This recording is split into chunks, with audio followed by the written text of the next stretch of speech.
of nice walk-on music. Good afternoon. You are probably one of the largest and most distinguished groupings of business and government leaders ever to come out and support an after-school effort. Welcome.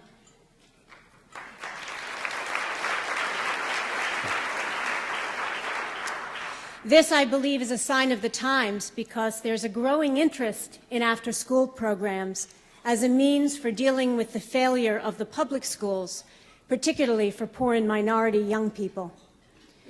But most after-school programs look to remediate the failures of the classroom. However, remediation as an overall approach does not work.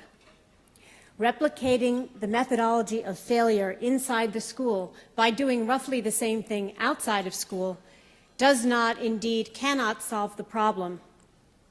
The All-Stars Project and our partners in the business community have made a clean break with the paradigm of remediation. We have taken a hard look at the root causes of why minority children are failing to learn in our public schools. Some of these root causes, such as poverty, can't be addressed by the after-school arena. But others, the psychological, cultural, and developmental roots of failure can be addressed, and that's what we do at the All-Stars. Simply put, underdevelopment produces failure, but failure can be reversed by introducing development. At the All-Stars, we've created a privately funded grassroots experiment involving hundreds of thousands of poor and minority young people over nearly 30 years. Our results prove that young people's underdevelopment can be effectively dealt with through high-quality after-school programs that expose youth to people, places, and things beyond what they experience in ordinary life.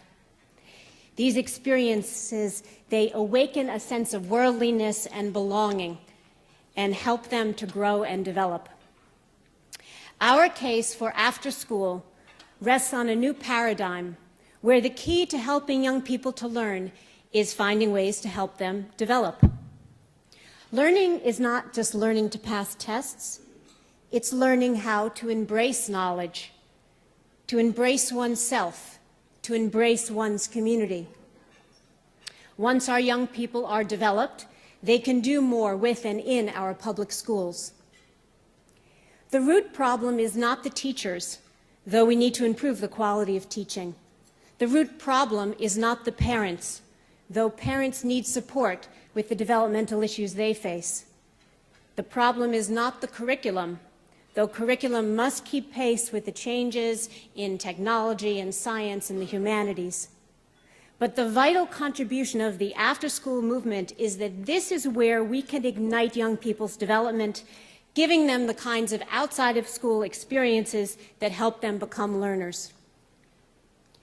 These vitally important breakthroughs have been largely unrecognized for decades, and that is why it's so important that you are all here today and that together we're shining a light on these critical discoveries and innovations in after-school.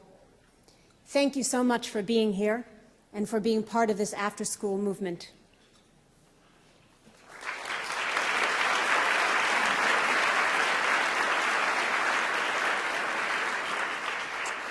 I now have the privilege of introducing our special guest, whose extraordinary credentials include a vital interest in outside-of-school learning.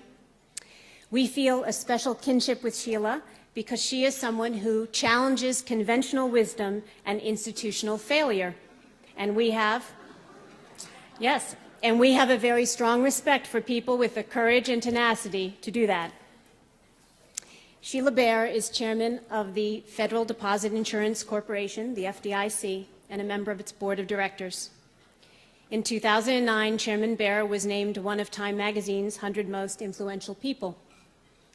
In 2008, she topped the Wall Street Journal's annual 50 Women to Watch list, and Forbes magazine named her among a short list of the most powerful women in the world.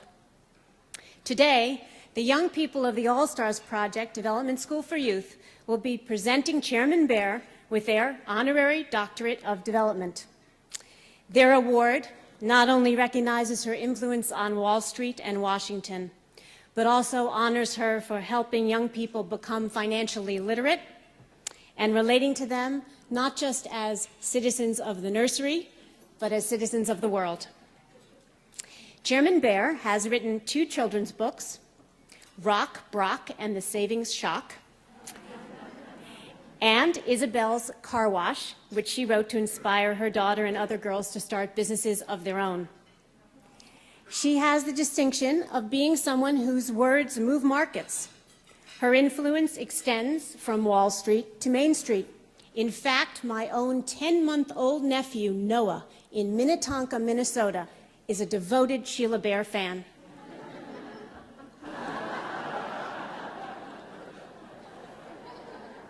That's his first public appearance. On behalf of the All-Stars Project, I want to express my appreciation to Sheila for taking the time out of her very busy schedule at this highly pressured moment and coming here to help us shine a light on the leadership of inner-city young people and the importance of after-school.